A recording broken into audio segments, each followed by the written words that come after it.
confusing for the first-time viewers. Over 2 decades since the release, it's still considered a thought-provoking cult classic. Murders, mysteries, unexplained stories, and our family's crazy opinions on them all. Join us now. The Family School of Thought is in session. Hey, everybody. Welcome to the Family School of Thought. I hope everybody's had a good week. We got a lot going on this week, so we're a little bit tired and dragging, but Dee and I just got back from Austin where it was 120 degrees, and we came back to 50 degrees, so our heads are spinning. But how's everybody else's week going? Cass, how's it going out there in Portland? Going good. Pretty good weather. We're on Labor Day vacation now, so just going to have a very nice... You are on Labor Day? So you're on vacation until after Labor Day? Until after Labor Day, yeah. Wow. Well, nice. I would have made you go home if I hadn't known that. You can come out here. Wow. All right. Jess, how about you? You had a pretty exciting week. Yeah, it's been a busy week. You were in San Diego this week. Well. Oh, that was like a couple weeks ago. Week at some point you were in San Diego. We haven't filmed for a couple of weeks, so you got to get all of it in there. Since we last, so we went to San Diego. We had beautiful weather there, but it was very humid, and we left the morning that the hurricane made landfall in California, Hurricane Hillary, and then so that was on Saturday night that it hit. We were there Saturday morning. We flew out to come back home, and then Sunday they had the earthquake. So yeah, we left just in time. We were like, thank God they got home. Yeah. So we and then we were home for a few days, and Odin started school, and now he's in school all day, every day for the first year. So your mother's cried every day. Yeah. Well, Odin cried the first day on his way home. But did he? Yeah. I'm just so tired. Oh. He's been doing good. It is, but he's been doing good, really well since. And 8:30 rolls around, and we say, "Okay, it's bedtime," and he's asleep by usually like 8:45. So. Oh, good. Good. Yeah. So. Good. All right. Yeah. So it's been busy and active. We've been just trying to get back into a school routine with him, but. We had all those storms come through before you guys left for Texas. We had bad storms in Michigan with tornadoes and stuff. So we left with no power in our house. We just up and left. And then when we got home, the TV was running. And the lights were on, but I was able to shut them off through Alexa. Yeah. And the downstairs, the disco lights were on. Yeah. But thankfully, everything went fine. Down in Texas, though, we were so busy. And like I said, it literally was between 105 and 120 every day. Yeah. And we were getting in the car, out of the car, in the car, out of the car, in the house, back and forth. It was like it really knocked you out. We went and seen Pink Floyd. This band, obviously, it was a cover band, but it was just phenomenal. I mean, it was better than any Pink Floyd concert. It really was, because you guys wouldn't remember this, but back like in the brick wall day, the recordings and the videos were so awesome. But to see them live, they couldn't do all that stuff live. You know what I mean? It was all generated in the studios and stuff. Well, now they can. So it was just awesome. Absolutely awesome. I definitely would do it. It was music as it was supposed to be heard and seen. Yeah. You know, all the lasers, and you guys probably don't know, but they had like these big people, like mock people, in the, kind of going over the audience, and it was unbelievable. It was really, really, really, really good. So I have some videos. So, anyways, enough about all the fun we had. Well, you can look forward to next week, because we're supposed to be back up in the 90s, possibly hundreds for temperature next week. So yeah, on Labor Day when we're up north. Hopefully we'll be out on the water or something. Jess, get us going. All right. Yeah. So I have History's Unexplained Mystery Calendar. This one is the Death Valley Sealing Stones. Are any of you guys heard of those? No. I've seen them because, of course, Matt likes to watch the History Channel and all these weird things. So I've heard about them before. But in Death Valley, the hottest place on Earth, we're talking about heat and temperature, hottest place on Earth. It's Austin, Texas. Well, this is not Austin, Texas. It's in Death Valley. I was there. There are stones that move across the desert floor, seemingly being propelled by no power other than on their own. Though no one has ever reported witnessing the rocks moving and their movement, they leave trails as they mysteriously move. Their moves serve as concrete evidence. Oh my gosh! Start that one over. They leave trails, and their movements serve as concrete evidence of this phenomenon. So nobody's ever witnessed the stones moving, but because there's trails that are left behind, I mean, it shows that they move. Though most of the rocks are small, the largest of them have left trails of over 1,500 feet as they travel across the valley. Scientists have struggled to explain the strange occurrences, and they have yet to agree upon one answer of what it's causing. But many propose that it might have to do with a perfect combination of ice, water, and wind working to move the stones. Visitors of Death Valley National Park can see the stones, but the park service asks that the stones in their paths be left undisturbed. So I think you can go and like view it, but you can't get into that area to like touch them and stuff. But I've seen it like it was like an episode on the History Channel of some unexplained mysteries series or whatever. But yeah, I've seen it, and they leave. They're unmistakable trails, so you can see it. But I always thought that's kind of the same with the perfect combination of the ice, water, and wind, where it's like if you set a glass that's like got condensation, if you set it and like kind of touch it, it'll glide across, on its own. That's what I kind of think. But you think how is I was ice also thinking and water magnetic. Maybe, Like, yeah, because, like, that a could lot be of something too. Yeah, like stone has like magnetic particles or like metal particles, and then like obviously the tectonic plates are yeah, right, and the cause poles. a Yeah, magnetic field. I don't mean to cut you off, but I was just reading something yesterday, I swear, that you've all heard about, they were talking about the pyramids and stuff, and about heat and vibration. They feel like that's how they move them. There was a technique of vibrations, making a sound vibration, that's how they were able to move these. And they're onto something. I don't know what it is, but it's heat and vibrations where they can move these big boulders with nothing. So, maybe it's a bit of that. If it's Yeah. there. Could be a bit of everything. Right. right. Interesting, though. It is weird that like no scientist can come up with a. Well, somehow they're onto some theory just now. I mean, we've all heard about this before, but somehow they're on a theory that they can prove that it's vibrations that make it move. Yeah. But heat has something to do with it too. Yeah, that could make sense too. But there you go. You have stones in Death Valley that move and propel themselves across the valley by themselves. Awesome.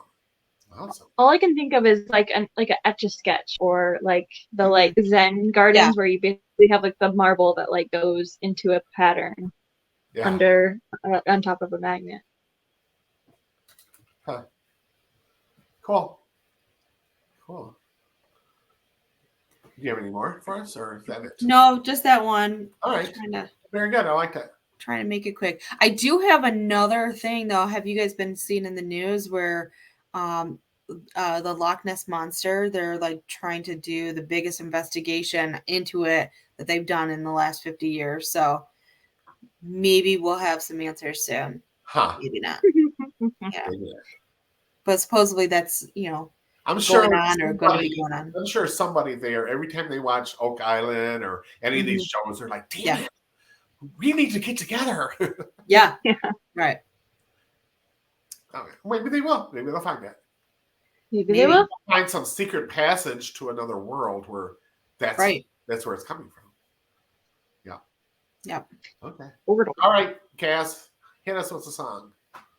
All right. Well, so today's song is a little bit special because it is related to our topic that we're talking about.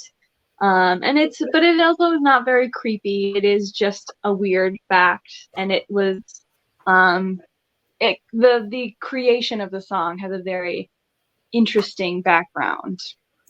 But so this song is "The Killing Moon" by Echo and the Bunnymen, and it is the beginning song of Donnie Darko. So this is the opening song of Donnie Darko.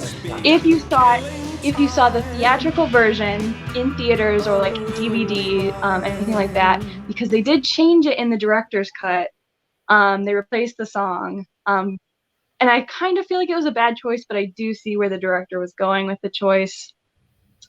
But so The Killing Moon was written in 1984. So this was like long before, it wasn't written for Donnie Darko, but it has very, very many like coincidences and similarities between it. I think one of the reasons that they chose this song was because of the, chorus where it says fate up against your will, through thick and thin, which is constantly talking in the movie Donnie Darko, which we will talk about. He is questioning whether this is supposed to happen and if he can fight fate. So it's probably the perfect song to open in the movie with.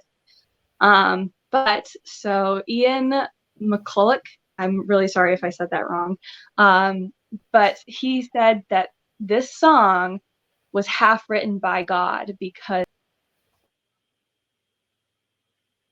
No. Wow.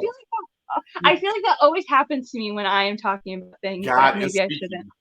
God doesn't want me to talk about this, but so this song came to him in a dream, and it was the exact chorus. He said he literally woke up, like shot up out of bed, and all he could think was fate up against your will, through thick and thin he will come, and he will wait until you give yourself in. And so he said that this was a line that you would never just dream of and remember. So it's something that he needed to put into a song. And so it's a very weird, like, for it to be so specific that was the line that he had to write. And it became kind of a cult hit. Obviously, it was big enough to be in a movie like Donnie Darko, which is themes are about going against God and going against faith and fate. So it's very interesting. And I just like that it's by Echo and the Bunnymen, which if you know anything about Donnie Darko, the antagonist is a bunny man. Wow.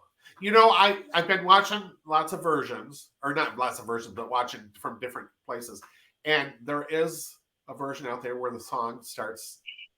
So in the director's I remember hearing before. It wasn't like I remember hearing. Yeah, it's both of them are very common songs. They are very like indie films. Like a lot of indie films use them for like the same kind of themes, like going against fate and stuff like that. But the song that the director chose in the director's cut is called "Never Tear Us Apart" by NXS. Yeah. And I think so. I think it was a worse. I think The Killing Moon was a better choice because, again, like the themes are about fate and faith. But you everything about this movie you don't know. Right. Well, and here's the thing is that the director specifically chose a new song, and I think he specifically chose it for the fact he put it in the opening scene because of something that happens while Donnie's riding a bike. There's a lyric that hits the exact second something happens. Now I'm never going to be able to stop watching this movie.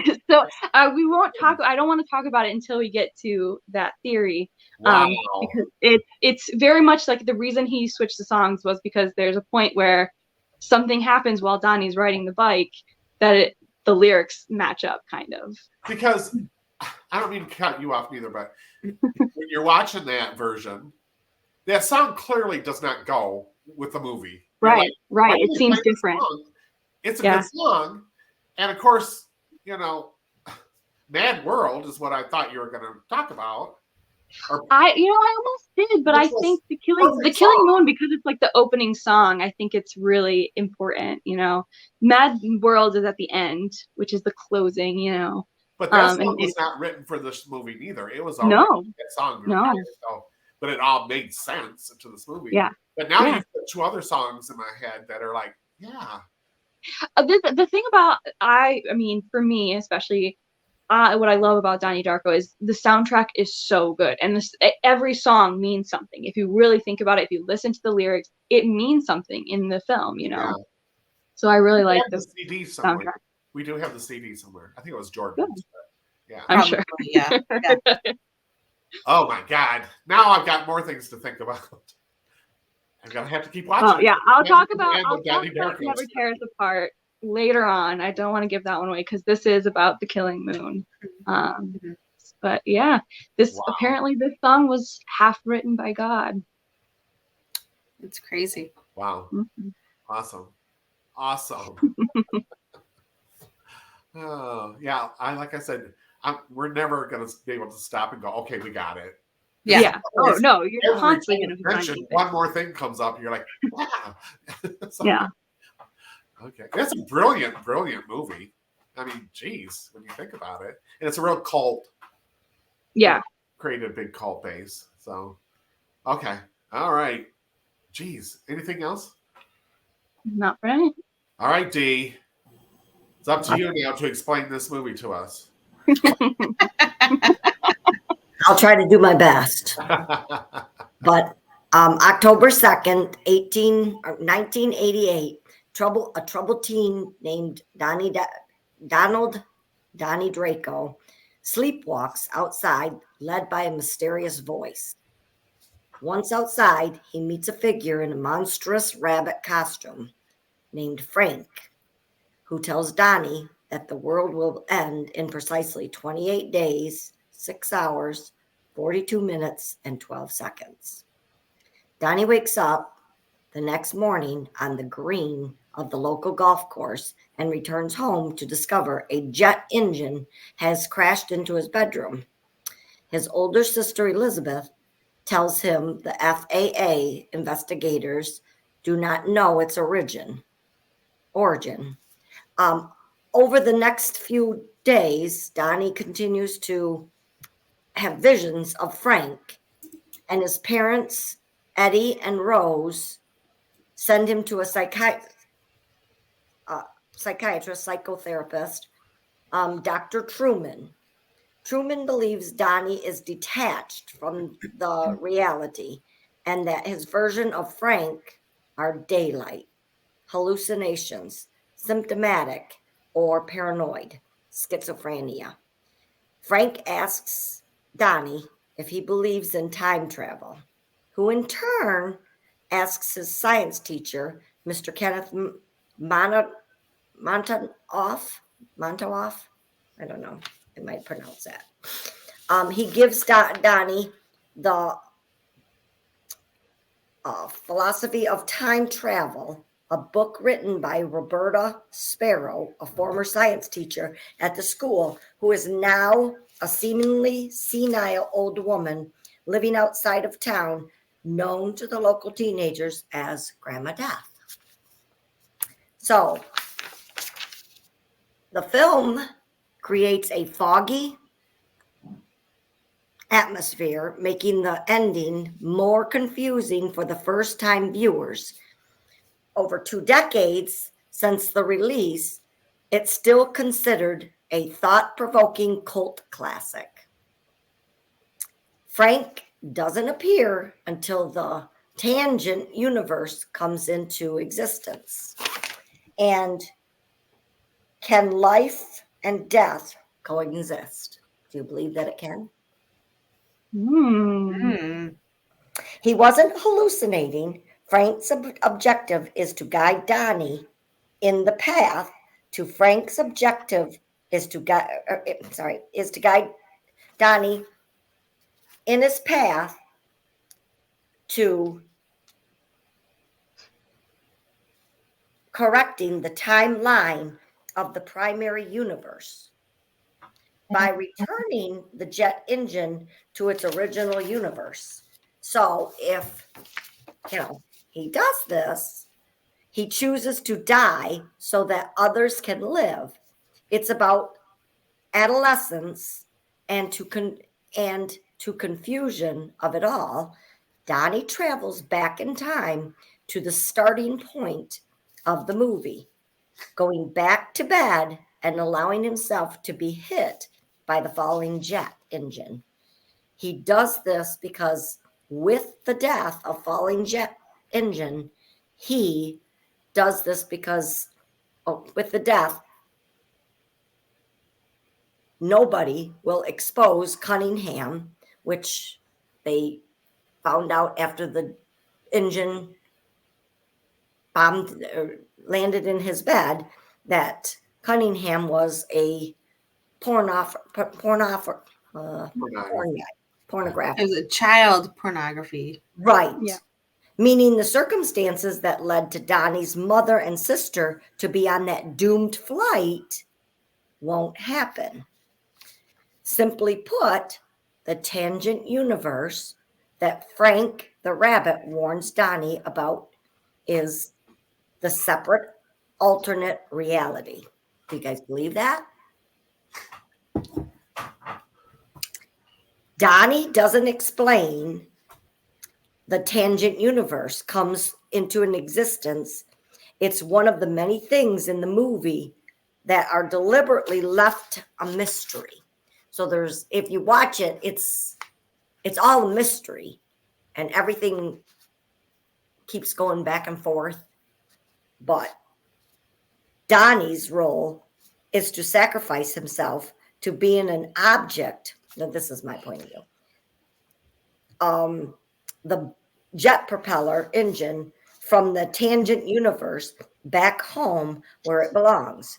Donnie is the only person able to close the tangent universe before it destroys his reality, but it will cost him his life. And when you guys watch the movie, is that how you feel? Or did you get a different aspect of it? Or there's so many different views. Yeah, there's a million different angles to this. Yeah, right. And I know when we talked about this in our podcast a few podcasts ago before we had our little hiatus, I think I brought up time travel. Somebody else brought up alternate universe. But in reality, and then like his schizophrenia with seeing the psychiatrist. But in reality, it's all of it. It's all combined to create this story that like you don't really know what's going on, what's causing this, but it's like all working in the same timeline, basically. So all versions are happening at the same time. Right, exactly. Yeah. Yeah. And the producer did that on purpose. Yeah. To, make everybody wonder and have different theories and right. When I was gonna say too, before we kind of jump into it, give some like a little bit of Donnie Darko was written and directed by Richard Kelly, and it was produced by Flower Films, which is Drew Barrymore's production company. Right. And I did kind of read up on this a little bit. There was a lot of people that like the producers didn't want to back this, and Drew Barrymore was really the reason this movie ended up getting made. And the film premiered on January 19th, 2001 at the Sundance Film Festival. And then it was followed by a limited theatrical release on October 26th. And it was only released in very few theaters because the film's advertising featured the crashing plane, and that was right after September 11th happened in the United States. So it was just a little over a month after that happened, a month and a half later. So they didn't want to advertise the movie very much. So it got very little advertisement, which that actually affected the box office performance of this movie. So it only grossed just about 517,000, just over 517,000. Oh my gosh, are you kidding? In its initial run. Yeah. Yeah. So less than like just over $500,000 in its initial run. But it received very positive reviews, and it was listed as number 2 in Empire's 50th greatest independent films of all time. And number 53 on the Empire's 500 greatest films of all times. So it's ranked very high, got a lot of great reviews. But it just didn't get in the theaters, it didn't produce very well. So, but then it went on to, be put out onto, VHS tapes. I can't remember what those are called. And then, DVDs. And then when it ended up grossing, it got reissued, and it went on to gross $7.5 million worldwide. And then the film earned more than $10 million in the United States home video sales. And that's when it gained its cult following. So after it was basically released into, VHS DVD videos for home sales. Wow, that's interesting. So, and then in 2004, that's when the director Richard Kelly released his director's cut, which is obviously a longer version, but it kind of explains where he was going with it a little bit more. I didn't watch the director's cut, so if you guys watch that, if you want to fill in on anything with that, but kind of like with your music where he changed some of the stuff or that kind of stuff. So yeah. And then did you guys know it was adapted into a stage production in 2007? Oh, I didn't. No, I didn't know that. It was I know it has a sequel, but I didn't know. Yeah, and so there's a sequel, S. Darko. And that was followed in 2009, but it was without Richard Kelly's involvement.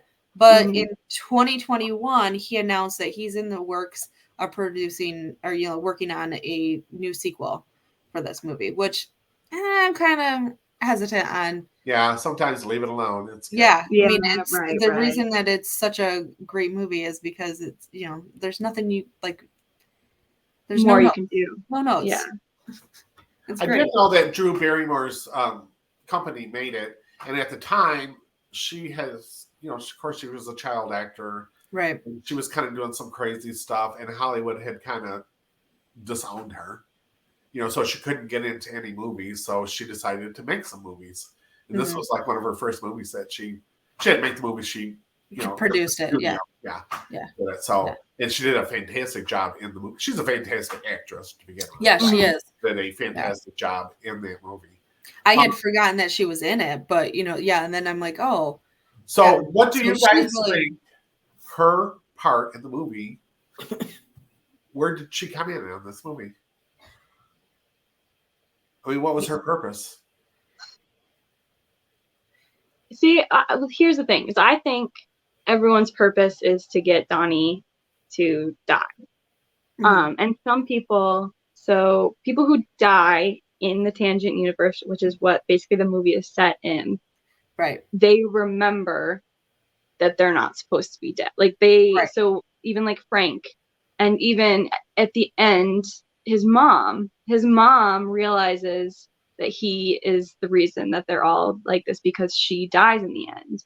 Right. And so everybody who basically dies is trying to get Donnie to reset the universe so that they don't die. So everybody in the movie is in but Drew's character, we don't know what happens to her, but she seems to be basically, she's almost setting up the plot. Everything that she talked about in that short story from the beginning and throughout the whole movie is coincidental it's foreshadowing of what is going to happen to Donnie.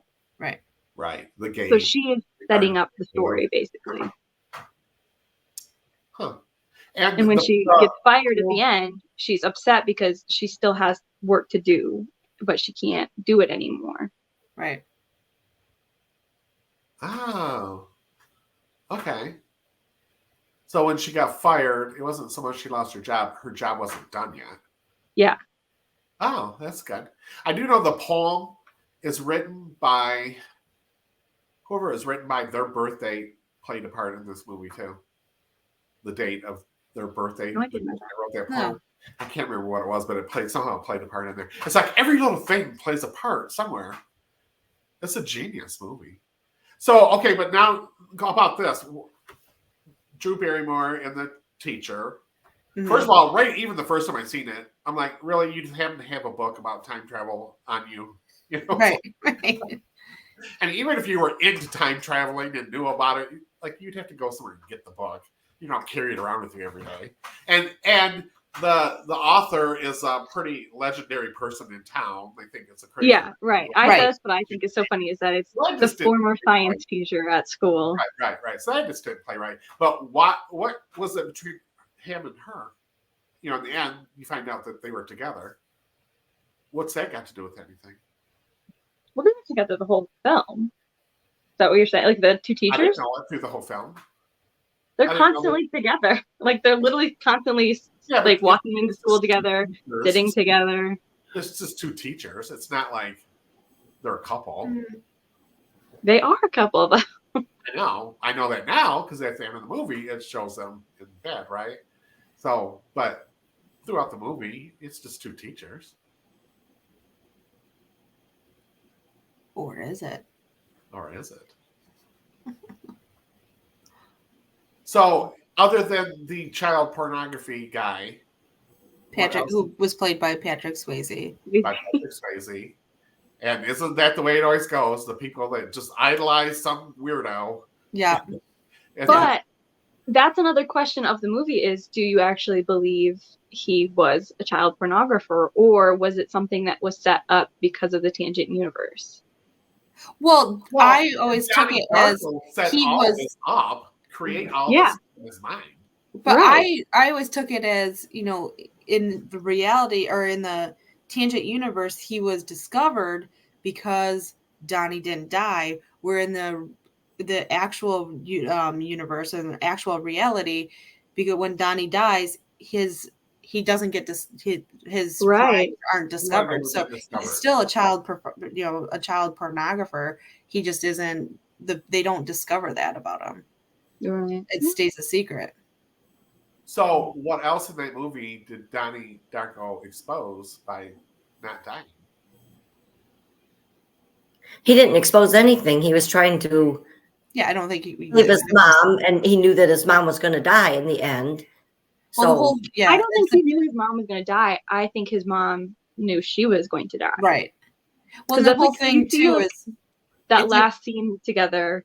Mm-hmm. She's like very clearly upset. She doesn't want to leave him alone. Right. And it's not just like my son who's got mental problems. Like she's clearly saying goodbye to him. Right. But that was another she knows more. That was another thing right from the first time I watched this. Is like, really, you're gonna leave town with your son in his condition to go off on this dance trip that you don't even have any interest in doing by a lady who can't stand. You know, like it just didn't make sense that she would be doing this. But anyways, in the end, when the plane was crashing with mom and daughter, was that them being killed, or was that the end of the world? I think it was them being killed. I don't think the end of the world was really going to happen. I think because that's the thing is Frank is killed by Donnie in the end. And so his whole objective is to basically make sure Donnie dies before everything can happen and before he can die.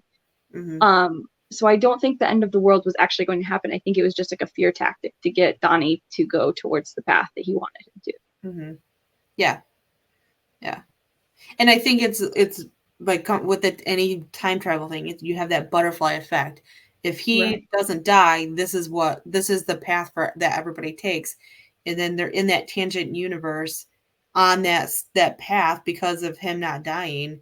And it's that like, this isn't a real reality. This isn't supposed to be happening to us kind of thing. And that's what, I don't know. That maybe that's why Frank shows up for him too. Well, I mean, I guess he shows up before too, but yeah, I don't know. I mean, I think it's all like I've talked about with the song before. Like it's all whether or not you can go against fate. Like, could Donnie Darko really have not done it and just said, screw it and not left? Or was he doomed? Because basically his parents have that conversation right after the engine falls into his room and he doesn't die. Like, they talk about how a friend of theirs from high school got in a car accident, and everyone in town basically said he was doomed to die then. Right. He was doomed to that. So, like, was Donnie the entire time doomed? Was whether or not he wanted to go back, was he doomed to go back? Yeah. When I guess that's where I was getting at. It was like he becomes like where they're thinking he's got schizophrenia because he was doomed to die and he didn't, and then it's just like they can't balance his mental state because he's not supposed to be there. Well, so something I heard, and I couldn't really find like a theory about it, it was just like somebody talking about it, was that basically once he went to the tangent universe, the medication was a placebo. So his medication wasn't working. Gotcha. So like all the medication he would have actually had wasn't working, which is why he was actually able to see like Frank and the like, All right. So he really had schizophrenic episodes in real life. Yeah. Gotcha. Oh, okay. And now he doesn't really need the medicine, or the medicine won't work because he's not in that same. Right. Yeah. Because we know that That's why the psychiatrist says you can stop taking the pills now because they're just placebos. Well, yeah. So at the beginning, we know that he is really schizophrenic. We know that he has mental issues because at the beginning of the movie, before the engine even falls, they have that family dinner scene where he says, he tells his sister, you can go to therapy and mom and dad can pay for your, medical bills. He's not taking medicine. Yeah. Right. So we know that he is really mentally ill, really schizophrenic. And then when he gets to the tangent universe, basically he has no form of medication for it then. Yeah. That makes sense. Because I did read somewhere too, and I was just trying to see if I could find it real quick. But like the majority of the film actually takes place in the tangent universe. So it's not the reality. It's not the real universe. So yeah, that makes a lot more sense. Yeah. Yeah, it does. Huh. What about the girl, the swan girl? What part did she play? Gretchen? Yeah. Well, I don't know. She did that swan dance. Oh no, you're talking about the shut up, girl. She was really shy, and everybody made fun of her. She always had the headphones or the earmuffs on. She acted like she was tuning in something on these earmuffs. Yeah. And then all of a sudden, she does this beautiful dance in their school play. Which is totally not something that would happen in real life. Somebody like her. I think it would. I've definitely been in high school where that's happened before, so it definitely happens.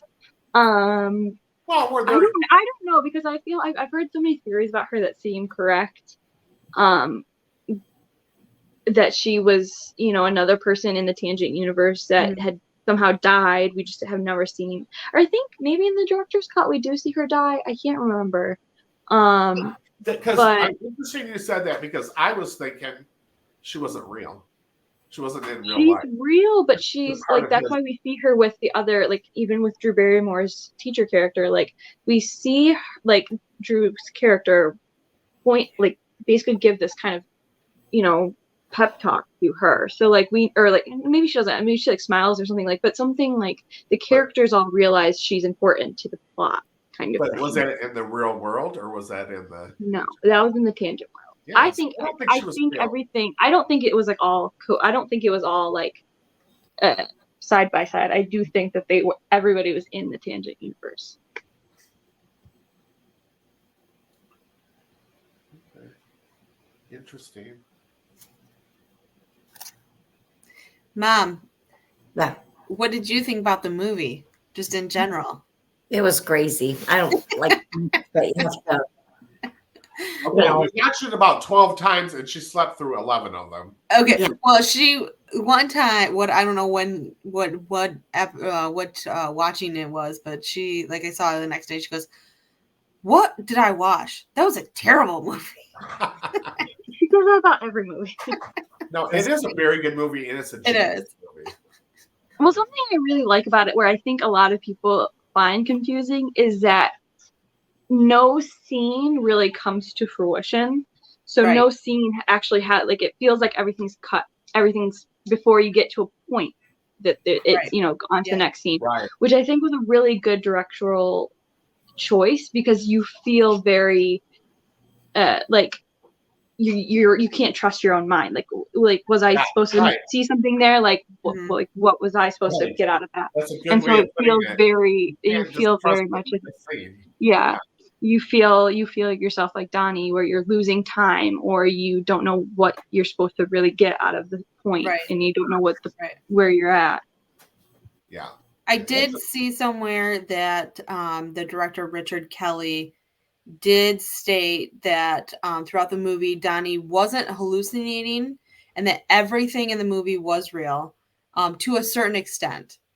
And so he did say that life could be a dream, and that Roberto Spiro, who was the author, the fictional author for this movie of The Philosopher of Time Travel, was onto something.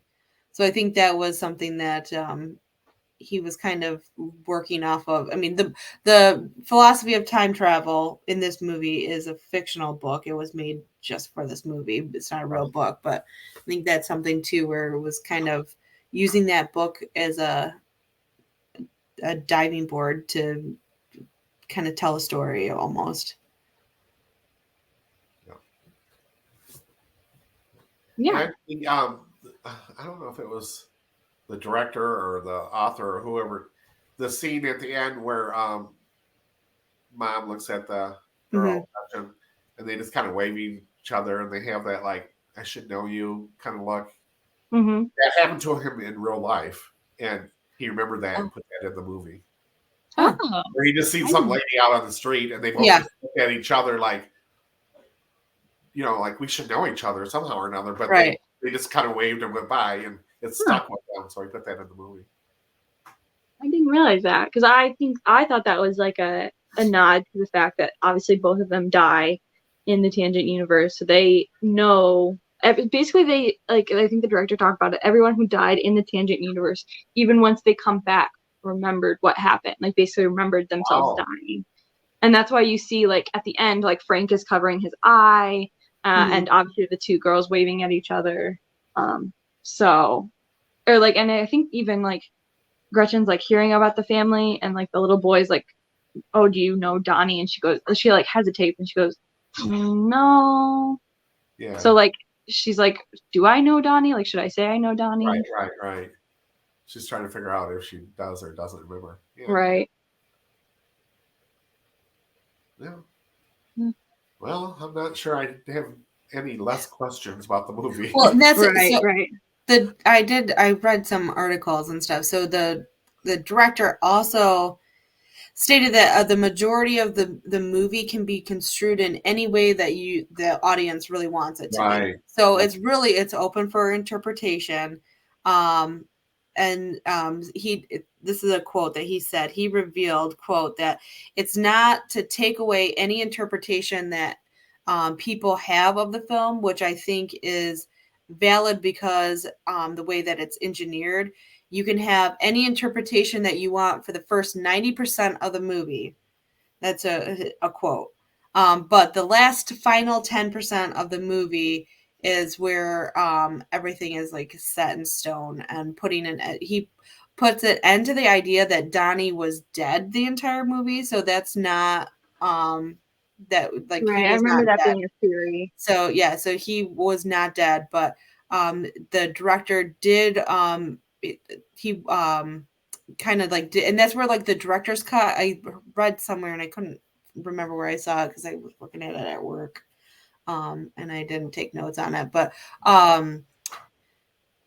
where like the director's cut adds more into like his like real mindset of what he wanted the movie to be like. But I did read somewhere too that he basically said that most audience or like the people that watch it, that a good majority of them, all their theories of the last 10% of the movie are all wrong.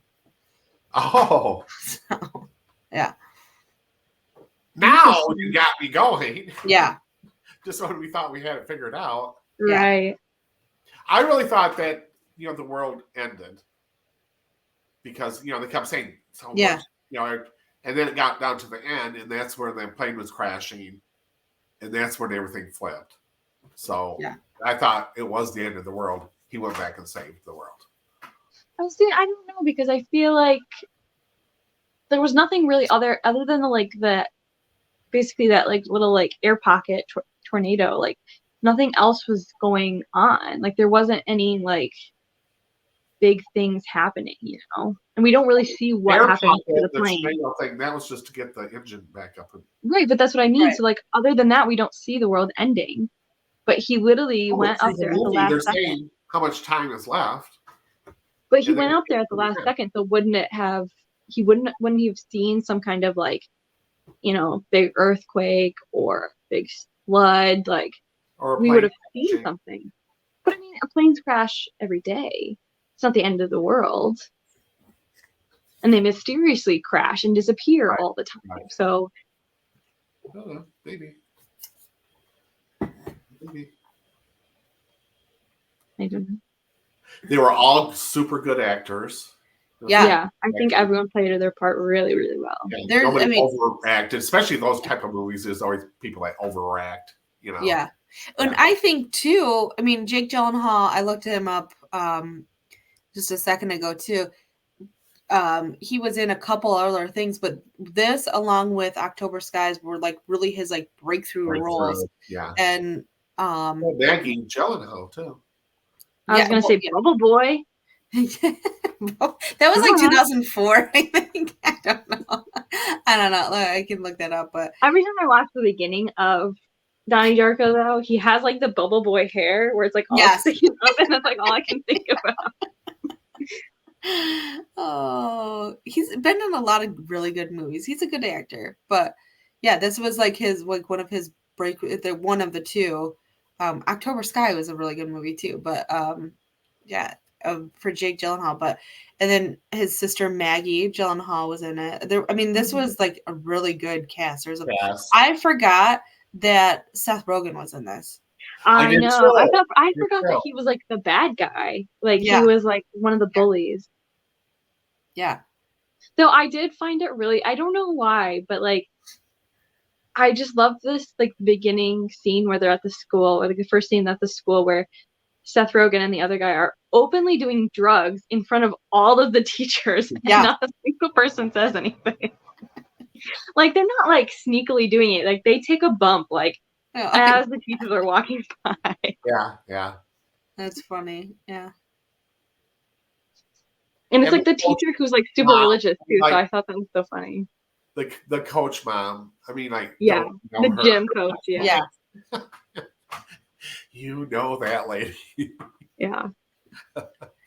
I think that I don't know if I was reading too much into it, but especially with the Jim Cunningham character, we don't see like when he's doing that like school assembly and Donnie like freaks out on him.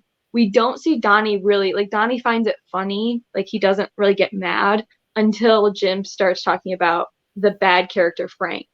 And then we see that like flip in Donnie, like he's automatically really like he's going to go up and stand and like talk bad about Jim, which of course we then later on know, is for a good thing. But I do find like before he's like Jim started talking about Frank, he was like laughing and he was like clearly just like, well, whatever, and that's not a big deal. And another part of the movie was this guy is like new to town. This lady's introducing him to everybody. They have a seminar to, where he could talk about his program. Yet he had this big beautiful mansion in town. Yeah. Like, nobody knew him. With a secret room for all of his people. Right. So that was kind of weird. Something was off on that. Yeah, I agree. But it was hilarious because, especially in the 80s, that kind of thinking, self-improvement, stuff Right. was really rampant. Right. That like, especially like because it was a cure-all, basically. Like, oh, you're fat, you're fearful. Oh, you're lonely, you're fearful. So it was like everything was about how you need to like not be afraid. Getting, like, aggressive, or what was the 2 words she had? Like, it was love and fear. Love and fear. Yeah. Love and fear. Yeah. Yeah, it was hilarious. I was having some flashbacks to some stuff Well, back in the 80s. Actually, speaking of, I never have caught this before. Like, this is again one of those things that I caught just because I watched it again. Was that the cue cards were super racist. Like, it was like Jose was stealing or cheating. Yeah. And then Ling Ling what had trouble in math. And I was like, what? I was like, I have never caught that before. Like, they were super, super racist. And I was like, oh gosh, the 80s. Well, in the 80s, you could say stuff like that. And I'm not a racist. Right. At least in today's world, we just say it and mean it. Like, we don't even try to cover it up in code words. And I don't know. But yeah, I found that really strange, and I don't know if it was like purposeful or maybe that movie just didn't age well. I don't know. Like, it could be purposefully racist. It could have been like a little bit of both. Probably purposeful, but today they'd be like, "Oh no, we can't say that." Like, right. Yeah. So it definitely wouldn't fly today. Like, there's a lot of jokes and like TV shows where it's like, you got away with it and it's funny now, but like you probably wouldn't get away with it if you tried to do it now. Yeah. A lot of comedians, like back in the 80s and stuff, they could never say that now. Right. So, and maybe what's his name? Chappelle. Maybe he's right. We're a little oversensitive. Sometimes things are just funny.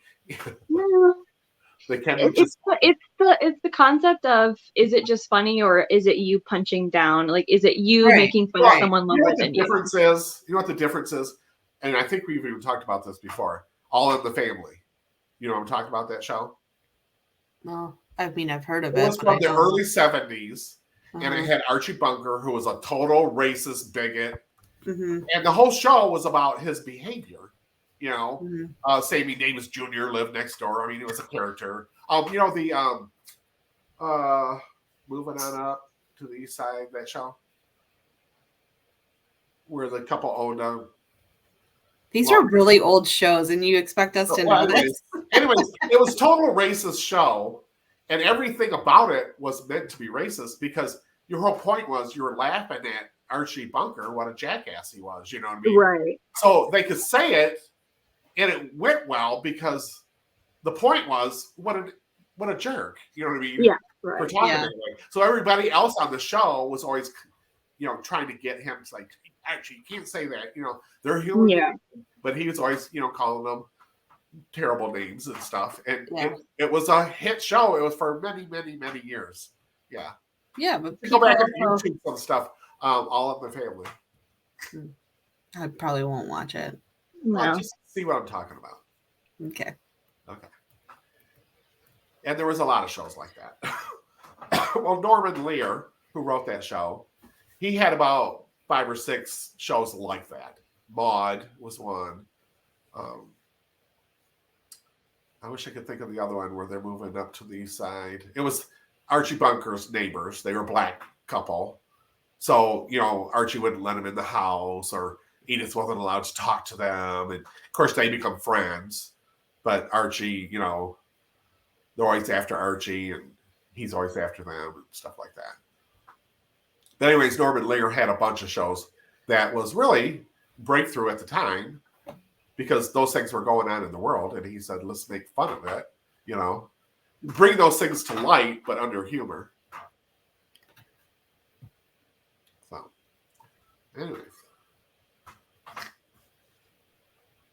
Anyways, back to Donnie. Are there any black characters in Donnie Darko? I don't think so. I don't think so either. Yeah. No. I think. I think they're. I don't even think there's minorities. at all Well, in that movie. Asian. There's one Asian character. Is there? Well, what is Ling Ling or whatever her name was? That was a cue card. It wasn't a real character. Like like the cue cards, like those like. Oh, I meant the girl who did the swan dance. Yeah. Oh, I don't think she was Asian. What do you think she was? Or no, maybe she was, because they do say go back to China. So yeah, maybe she is. Now that you say that. But she was probably the only minority in town. I don't know. Yeah. It's definitely an early 2000s indie movie. It wasn't. So, and the next version they come out with, it's all diverse. It's all going to be diverse. There'll be a gay couple in there for sure, and a mixed. Mom and dad will be a mixed race. I'm looking up. Jolene Purdy is her name. Oh yeah. I'm pretty sure she is of some sort of Asian descent. I'm not. Did she play in anything else? Yeah. Look at. Because the name sounded familiar when I seen it too, and obviously I just see her. She was in Donnie Darko, some sitcoms, Fox, Do Not Disturb, an ABC family comedy, 10 Things I Hate About You, which I don't think that only lasted. I don't think that lasted very long, but she played in 8 episodes of that. She was in Judging Amy, Boston Public. She was in Orange is the New Black. And then she was also in Marvel's WandaVision. She looks familiar. She was in Firefly Lane. What character was she with Orange is the New Black? Stephanie Hapakuka. So it looks like she's been in a lot of like sitcoms where it's like she's in 1 or 2 episodes. Oh yeah. She wasn't a regular. She was yeah. She was in Under the Dome. I bet you that's why. She was 9 episodes in Under the Dome. That's probably what I recognize her from.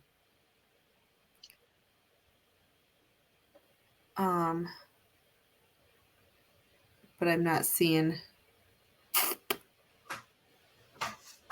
She was born in California, so on Rodeo Beach. I don't see anything about her heritage or descent, but. Well, do you guys feel like you have a clear idea what this movie was about? I think it's up. I like it thinking it's up for interpretation. I think it's exactly like it. What's that movie? Inception. Like I think it's just supposed to be up for interpretation. Right. Yeah, you see that there's like some kind of a plot, but like you don't really know how it ends. Right. I thought it was pretty close until you said only 10% people get the last. No, not 10%. He said most of the like fan theories of what the movie's about are all wrong. So, but 90% of the movie is up for interpretation, really. But it's that last 10% that is what actually happens. It's set in stone. Sorry if that wasn't clear before. Yeah. Okay. But I think that I agree with you, Cassie. There's it's one of those movies, just like Inception, where you watch it and you see something new each time, and then it's like it leaves you like thinking, like like in Inception, did he wake up or is he still sleeping? You never know. Well, and I don't know if you guys caught this. This was another thing that I caught this time watching it and this is the reason why the director changes the song at the beginning. Yeah, because get to that, yeah. Because when Donnie is riding through town, you see him pass a red Corvette that is going in the opposite direction, and it is Frank's car. So he passes Frank at the beginning of the movie. Yeah.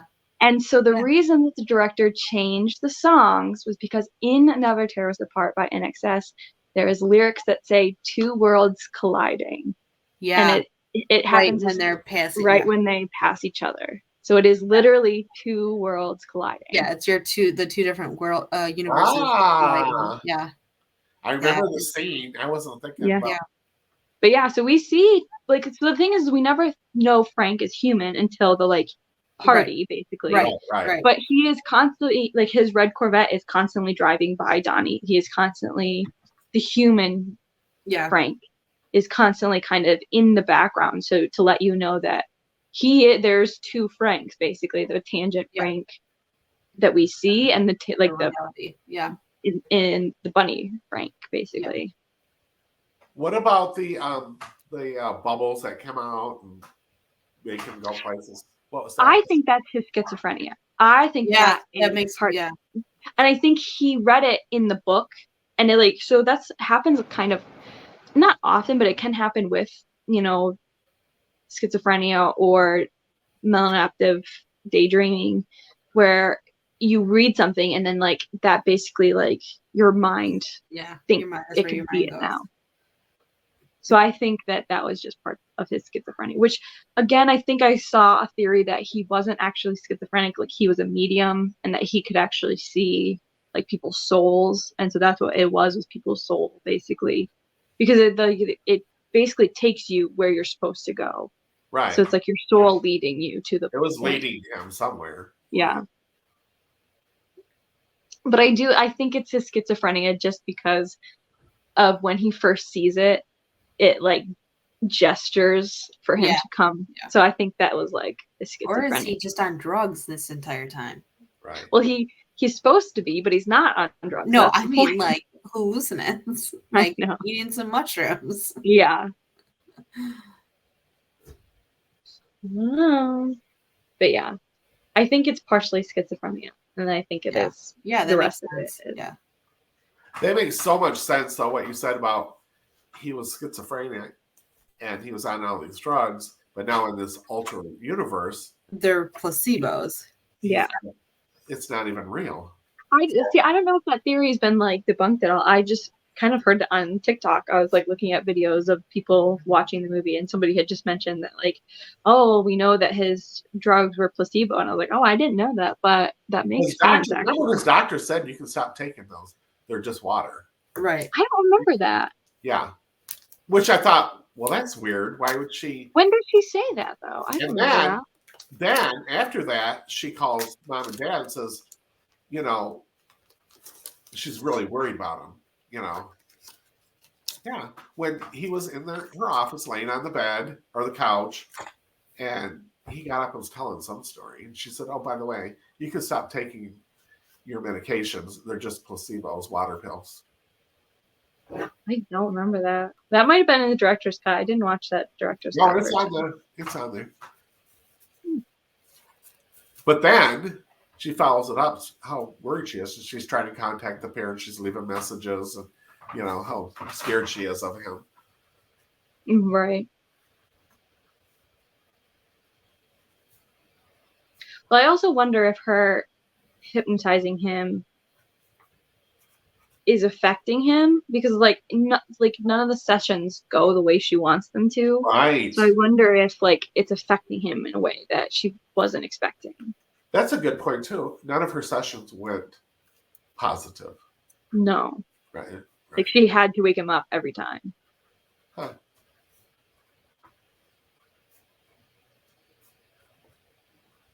Interesting. However you interpret it, this movie's good. I know. Yeah. It is definitely a great movie. It's definitely a movie we'll watch 10 years from now. We'll go back and watch it and remember this, remember that. Yeah. Yeah.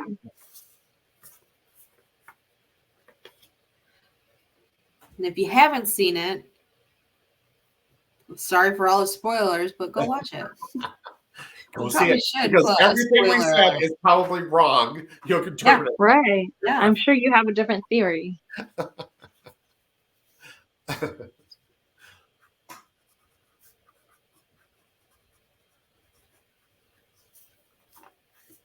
right. Yeah. Well, Dee, what do you got to say for yourself?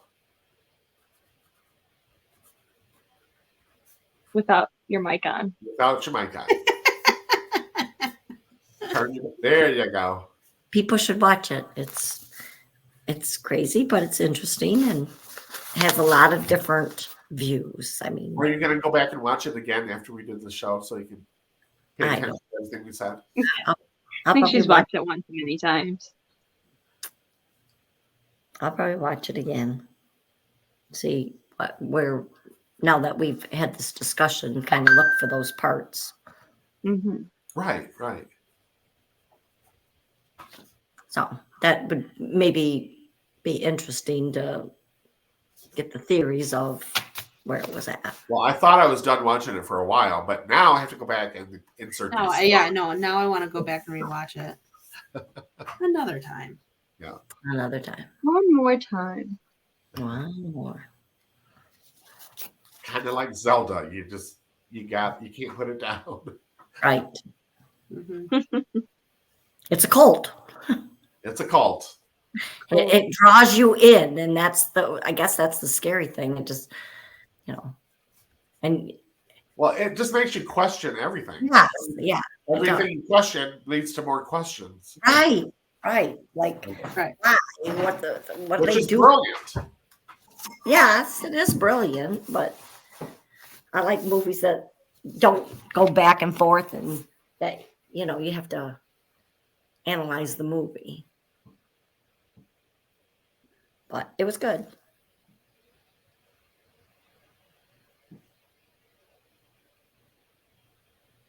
All right, guys. Okay. Anybody have anything else? I don't think so. Okay, all the children are fast asleep. Mm-hmm. I'm going to be there too. I am too. All right, guys. Thanks everybody for stopping in. Appreciate everybody's support. Please like, share, and give us your thoughts or questions. And push that like button, please. Subscribe button. Subscribe button too. Mm-hmm. Okay. And you know what else would be really interesting? Because this is what we're having real trouble with.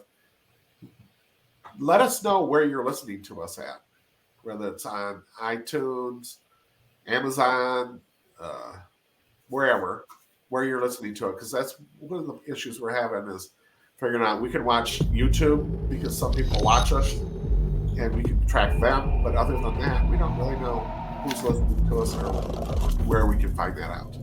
All right? Everybody happy? Happy. All right. Bye, everybody. See you next week. Bye. See you next week. Bye.